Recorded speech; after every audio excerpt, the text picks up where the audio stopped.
Hello and welcome to this week's episode of GameMaker for Beginners.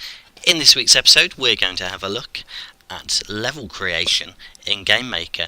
Now levels in GameMaker are known as rooms, and we can find our rooms by moving over here to the left hand side of our screen, and down here you'll see there's a little room submenu, and if I right click that we can create rooms, we can add to an existing rooms, we can create groups of rooms, we can rename them, and that's what we're going to look at today, is how we use rooms in GameMaker to create compelling and enjoyable levels. Now what I'm going to do to start off with is I'm quickly going to compile my level. This is the level that we've been building for the past few weeks, so we've added gravity and an enemy to that level, and if I hit that enemy then the room restarts, so the level restarts. So let's just have a look where we were with that. So here we go. So this is my room as it stands at the minute. I've got my player up here, I can move him around and I can jump over the enemy, and if I hit the enemy it restarts the room and resets my player to his initial position. So that's what we've got so far. The first thing we're going to do is we're going to go into our room, so move over here to the left hand side and double click on your room, and we're going to start to have a look at some of the settings that we have. Now when we first load up the room screen you'll see that we've got the objects tab over here open. This is obviously where we add objects into our level, so any object we've got in our game we can add in by left clicking on the icon for whatever object's there at the minute, and we can select any of these objects. So I can select wall and I can add in a few more walls around here. I could add in more enemies if I wanted. I'm not really sure I want to, but I will. There we go. In fact no, we'll get rid of him. And fairly self-explanatory. If we want to add an object we left click and drag it in. If we want to get rid of an object in our room we right click it and select delete. There we go. Likewise with the walls, all I did then was I was just left clicking these objects in. There we go. And we've also got some keyboard shortcuts, so if I hold down, there we go. Yeah, so there we go. So that's objects. Very simple, very self-explanatory.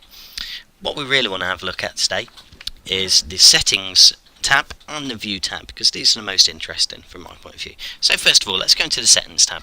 Now this is just the default settings for the room itself. So here the first option we've got is name. We can rename our room, so we'll rename this level 1.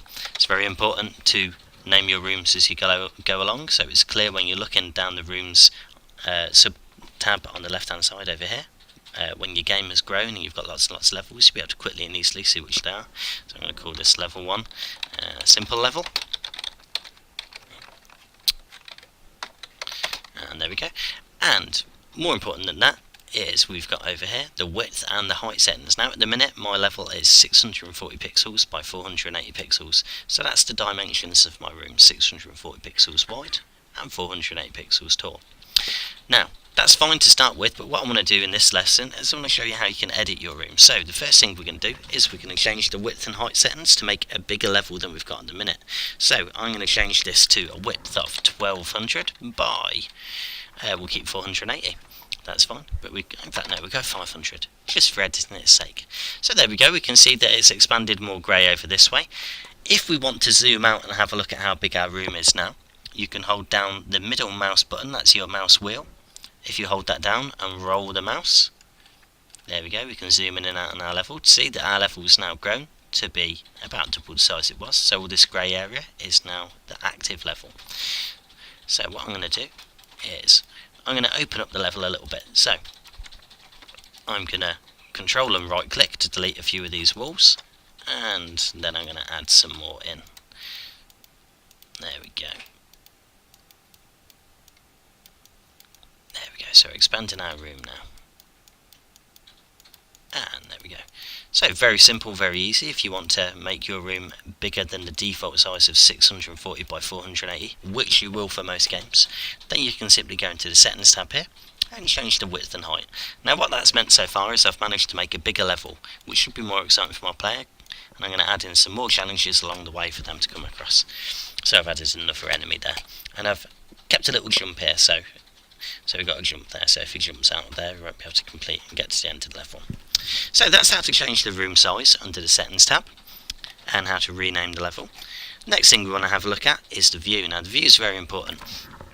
If we go into the view settings, at the minute when you load up, it should have all of these unticked. Now, views are a way of following a particular avatar or object around the game level.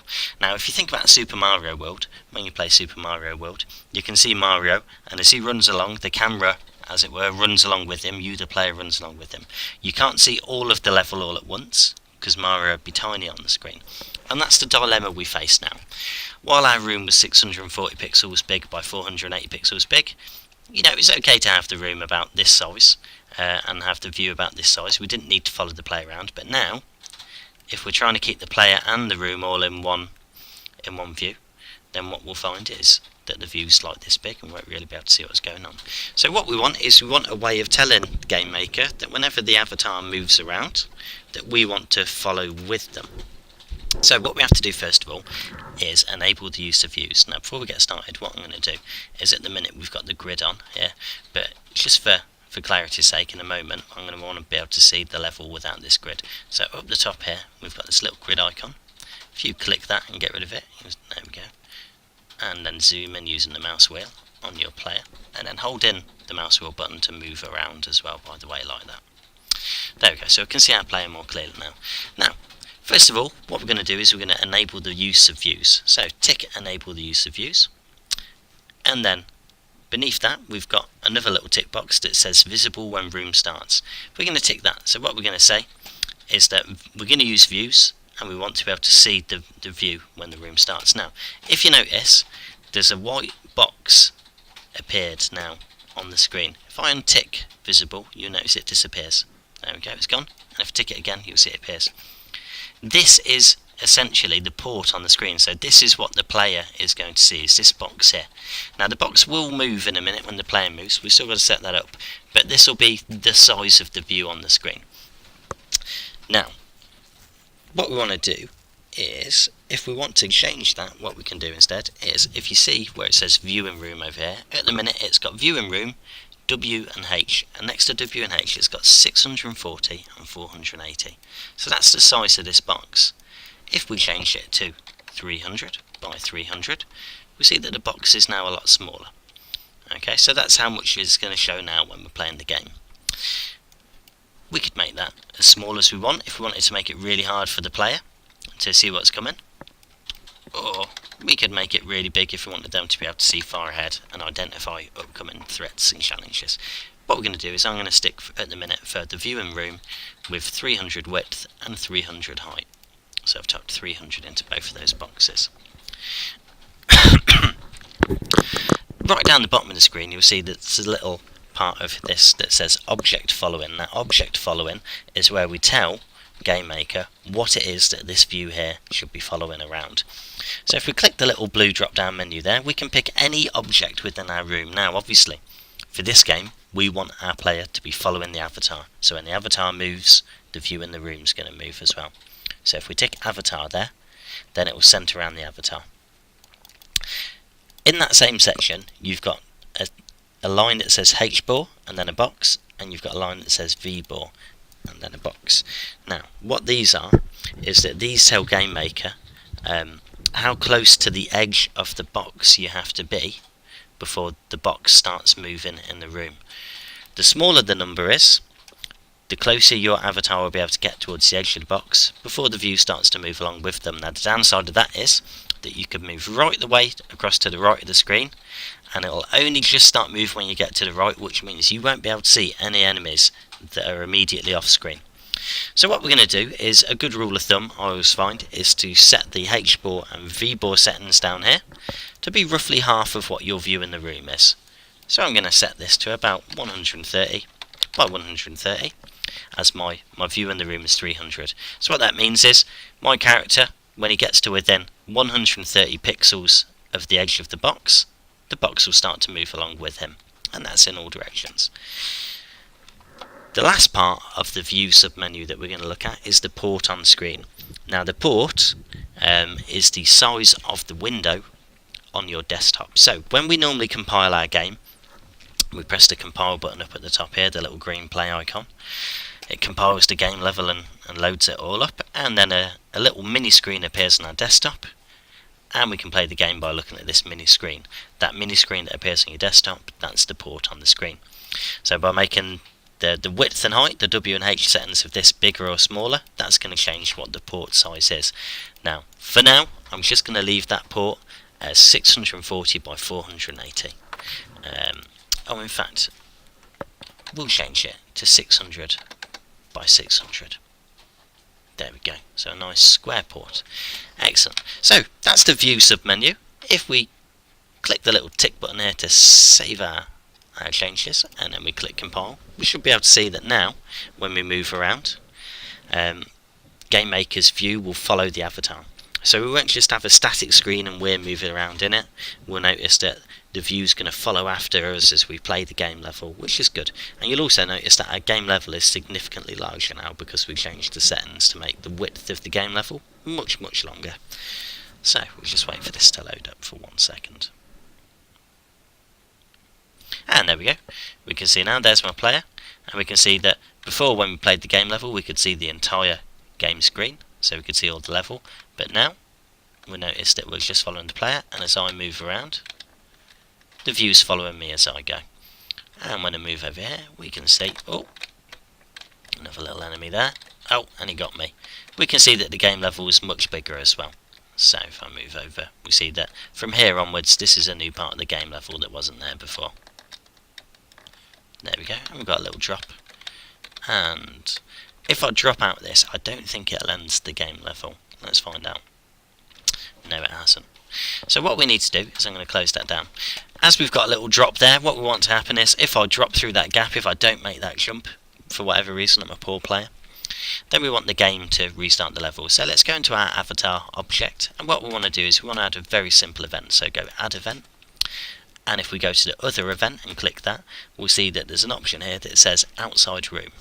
So what that means is, if we fall outside the room boundaries, so we set how big the room was, when I fall through that gap, gravity takes hold, it pulls me out of the room.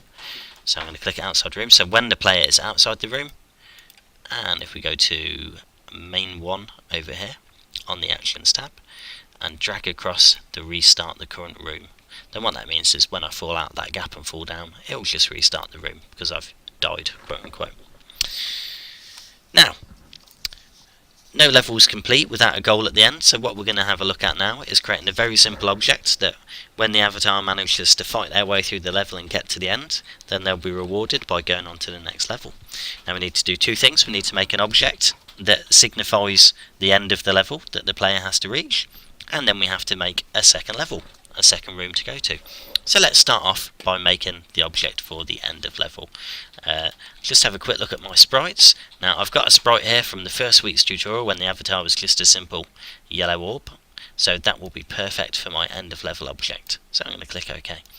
So head to objects, right click object, and we're going to create a new object as we would normally by selecting the create object option. We'll set the sprite to the sprite that it's going to be for the end of level, which is my yellow orb, and we'll call this end of level object. There we go. Does what it says on the tin. And tick it to make it solid, and make sure it's ticked visible as well.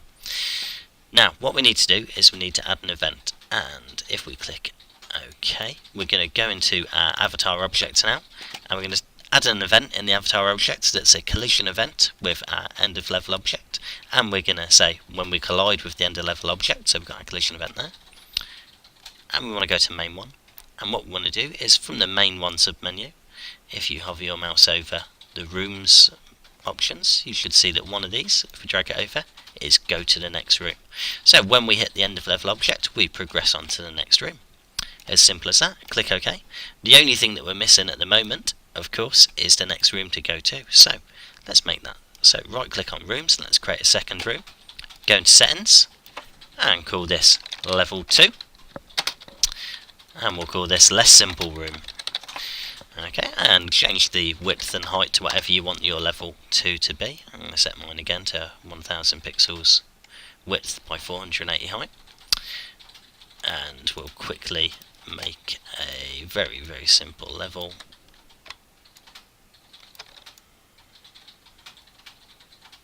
There we go. World's worst level, unfortunately. Never mind, it will serve for the tutorial. There we go. And we'll just add an anemone, enemy, and of course we'll add in the avatar as well, because we need the avatar in the level. There we go, perfect, and we'll click tick. So there's our room, but of course we're missing one important thing. We've still got to add the end of level object to our level 1. So if we double click and go into level 1, and then under the objects tab of the room 1, select end of level object, and let's place this right away at the end of level 1. There we go, and click the tick. And likewise in level 2 we want another thing, so when we make a third level it will go to the next room, so we'll add the end of level object, and I'm going to place that up here, and we'll make it slightly more difficult for our avatar to get to that one there.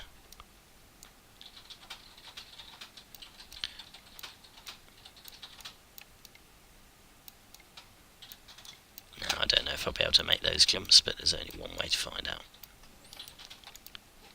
Let's move that enemy over here. And there we go. So that's our level 2. So go back into level 1, tick, and let's preview this. So now, fingers crossed, we should have 2 levels.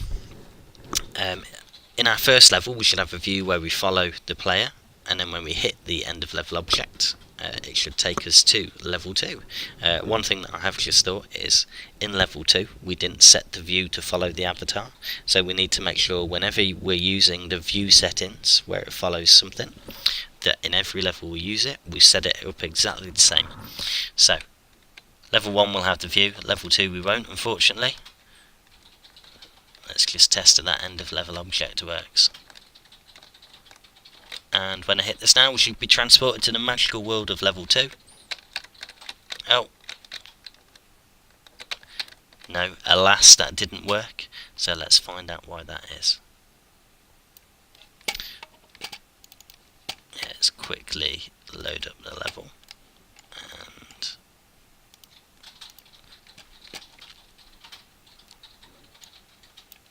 there we go. Let's go into avatar. So when we collide with end of level object, go to the next room,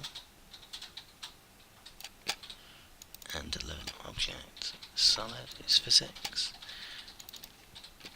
and that should work. I wonder if it was just that little rocky outcrop that was stopping us from getting in and actually colliding with it, because we had a bit of the wall sticking out.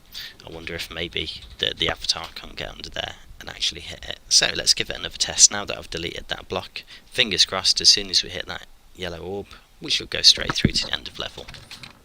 Famous last words. Oh, look at that, I can't even get past my own level. There we go. An amazing time to jump there. And fingers crossed, guys. Oh, there we go, I just had to jump on top of it. And here's our new level. Now notice how it looks distorted. That's because the view in the room, the port is still 300 by 300, I think. And there we go. And obviously when we go to the end room there, it says fatal error because there's no room to go to after level 2, and that's because we haven't made one yet. So there you go. That's how to create your own. If I just quickly import that. It's how to create rooms. It's how to create an end of level object. It's how to use views to follow an object within a room. And obviously we already knew how to place objects, but we've just gone back over that. I'd like you guys to have a go at creating some more exciting levels. Create me a couple of levels, make them bigger than the default settings, and try and get the view to follow your player as he moves around, or he or she moves around. I look forward to seeing your levels. Thank you very much.